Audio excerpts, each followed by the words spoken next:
I'm Circus, and I'll be your guide during your stay at my house of fun.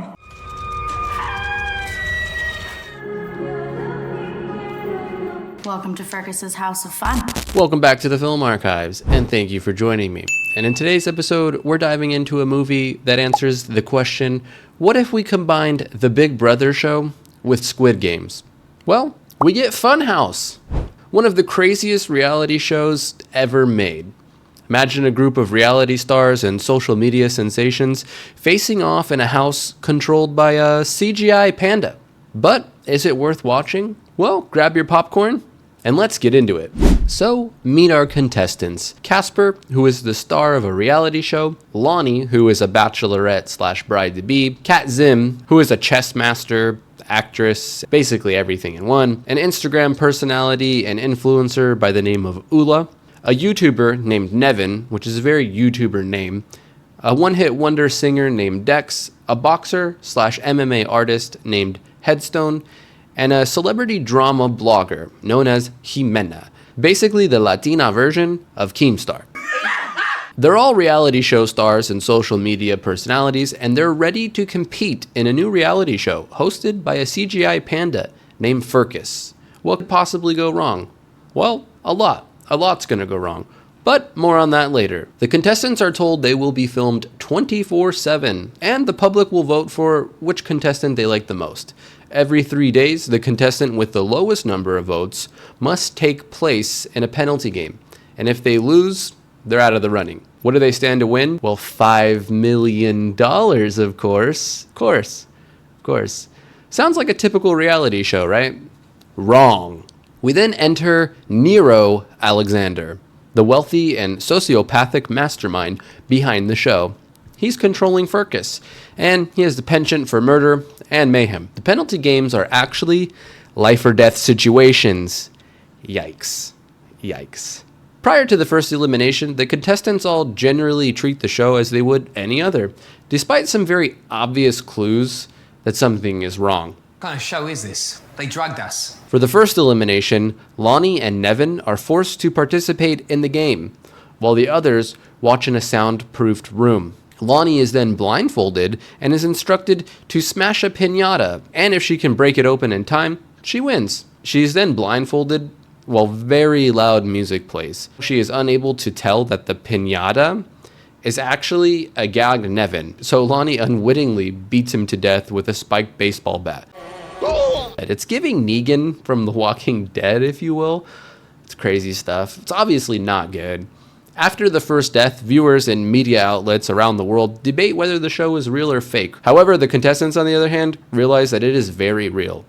Dex attempts to, but very unsuccessfully leaves the house because, surprise, there's no outside. It's an entire self-contained compound.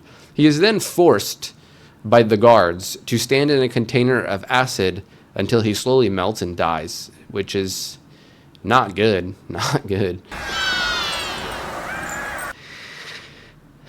This movie is just so stupid. I just can't. The acting and the plot are pretty terrible. But if you're having a few drinks, it's honestly funny as So we are now down Nevin and Dex. Rip Nevin and Dex. They're dunzos. So sad. We briefly see the ex-wife of Casper is brought on a news talk show where she pleads with Nero to release Casper and for viewers to stop watching the live stream. Of course, this is not going to happen. As the games continue, every few days, one of the contestants is forced to participate in games and face a gruesome death when they lose, which they're going to lose. Next up, we have Ula and Jimena. They are forced to fight to the death with battle axes in the dark. And I'll be honest, if it was me, I would be going Jack Kerouac on the guards with that axe. Like, I want to live mas, bruh. Try me, dog. Try me. Ula ultimately winds up winning and just absolutely domes the homegirl, Jimena. Brutal stuff. Talk about a splitting headache. You know what I'm saying, dude? It's crazy, brother. Talk about a crazy splitting headache. It's not good. However, Ula is ultimately torn apart in the next round when she fails to complete a memory match game. Double rip. She's torn apart limb from limb via a medieval torture device known as the stretcher. During all of this, we see the contestants begin to start cracking under the pressure, while the FBI is trying to locate the show. Yeah, good luck with that. We gotta have a movie, am I right? Apparently, I've never been on live television before, but apparently the Funhouse, Fergus's House of Fun, is broadcast live via the dark web. And if you don't know what the dark web is, I can't help you, but I highly recommend going to watch an Ordinary Gamers series on the dark web. Link on that in the description below. Oh, there's something over there. Oh, shit. Oh, fuck. Getting down to the final few contestants, we see that Headstone, the MMA and boxer, is now chosen to fight in a battle to the death with a random NPC, but is sadly killed off when he is outnumbered 3-1, which is not good. It's not good at all, leaving Casper, Lonnie, and Kat Zim as the 3 remaining survivors. At this point, Casper questions Fergus's reasoning for all the torture, only to have the host, Nero Alexander, berate him for only being known and popular as the ex-husband of a pop star and a failed reality TV show star. Very sad stuff. And honestly, at this point, the movie began to drag a little bit. I had to take 2 days to finish this hour-and-a-half long movie.